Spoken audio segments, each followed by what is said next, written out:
Todas essas divisões da direita, elas são fruto de ignorância.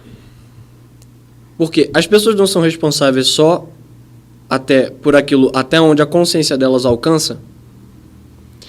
Então, o que acontece?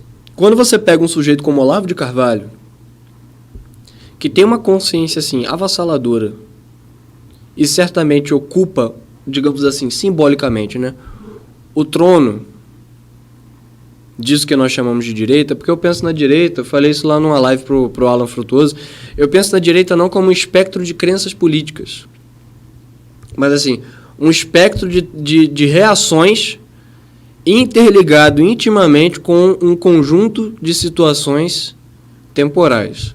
Traduzindo, existe um conjunto de situações geradas por ações da esquerda, a ação revolucionária, que gera indignação.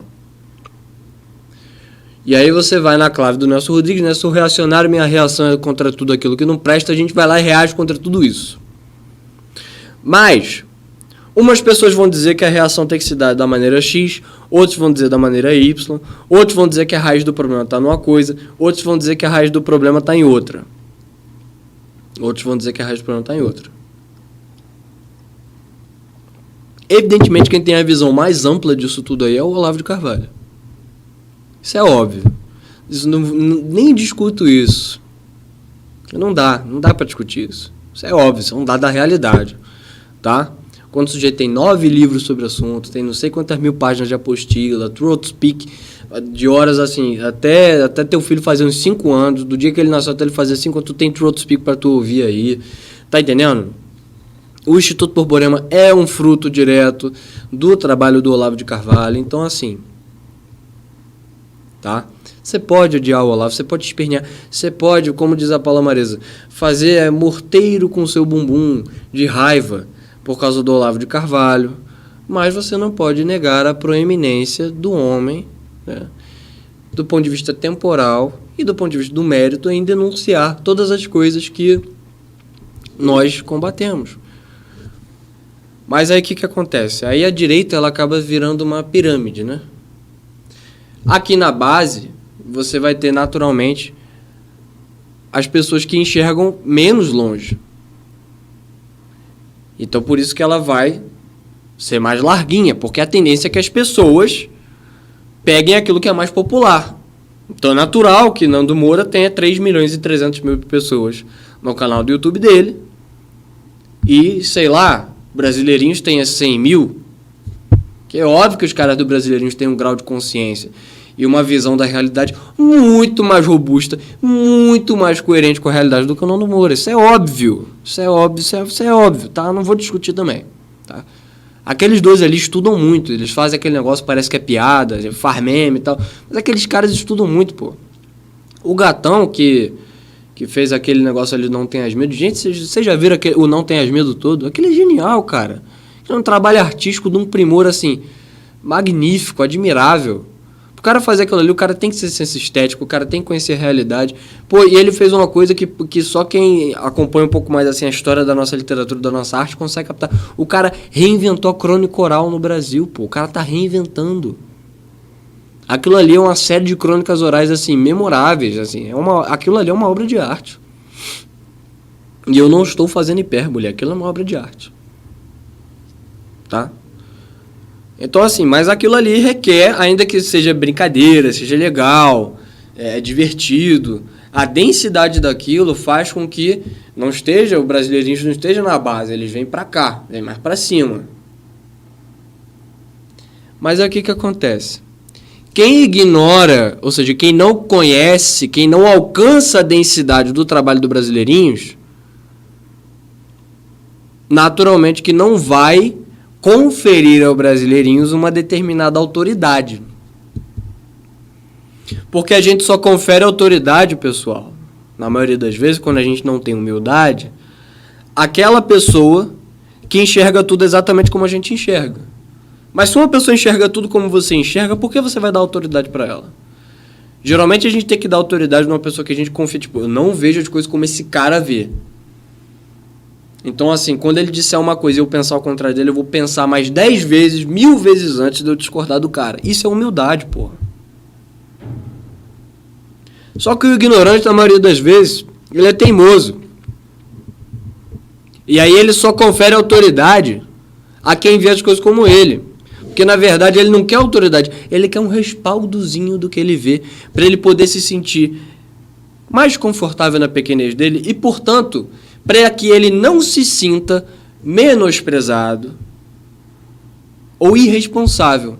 Porque se ele diz, esse cara aqui que está no topo que vê mais do que eu, se eu concordo com ele, eu passo a me tornar responsável por tudo que ele denuncia. Eu passo a me tornar responsável por tudo que eu concordo agora com ele, por tudo que eu abracei que ele falou. E às vezes essa responsabilidade exige uma coisa de nós que a gente não está afim de abrir mão. E aí a gente tem duas opções. Ou a gente se maltrata até se adequar. Por exemplo, eu quando me converti à Igreja Católica, muita coisa eu não queria, não aceitava, não dava autoridade à igreja em determinados pontos. Mas, cara, eu sabia que aquilo era verdade. Então, ou eu caía numa lógica de auto-engano para me convencer que aquilo ali era tudo... esse negócio aí sei lá, de não comer carne na sexta-feira, isso é uma coisa tão mínima e tal. Ou eu utilizava desse subterfúgio para fazer o que eu quisesse, ou eu baixava minha bolinha e, como ignorante que eu era em determinadas situações, eu me deixava ser conduzido. Eu me deixava ser conduzido. E foi o que eu escolhi fazer. Então, essas brigas internas dentro da direita é como todo movimento. Não é uma briga por ações, não é uma briga por crenças, não é isso. Não é uma briga por cadê o Aras? Não é uma briga por causa disso. É uma briga de autoridade, pessoal. Olhem isso daí com muito cuidado. Isso aqui que eu estou falando é muito importante. A crise dessa divisão da direita, que eu não chamo de divisão, é uma crise de autoridade. Crise entre muitas aspas. Crise no seguinte sentido. As pessoas que estão dentro dessa pirâmide que eu falei, nesse espectro de reação contra tudo e contra todos que vem do movimento revolucionário, as pessoas estão pedindo autoridades.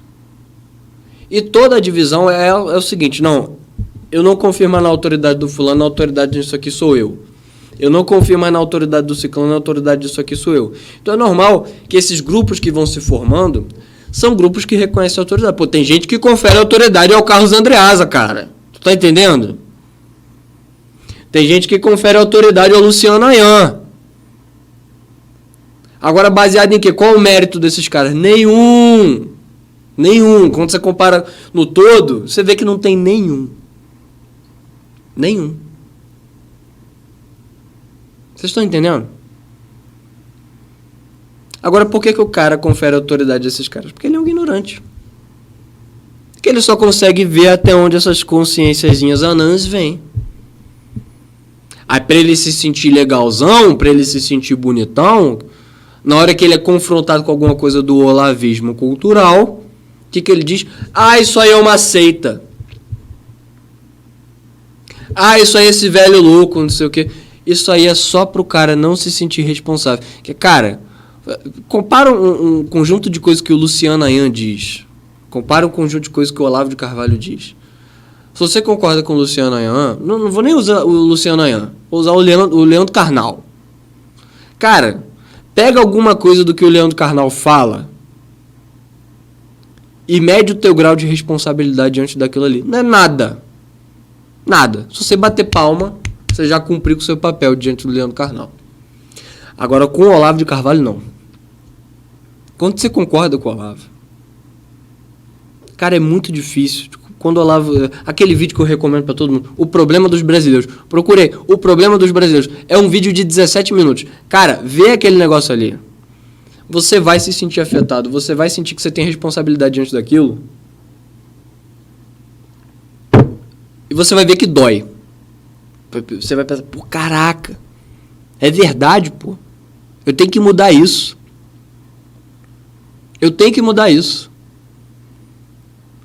E, gente, isso é um problema assim, que transcende essa questão de esquerda e direita.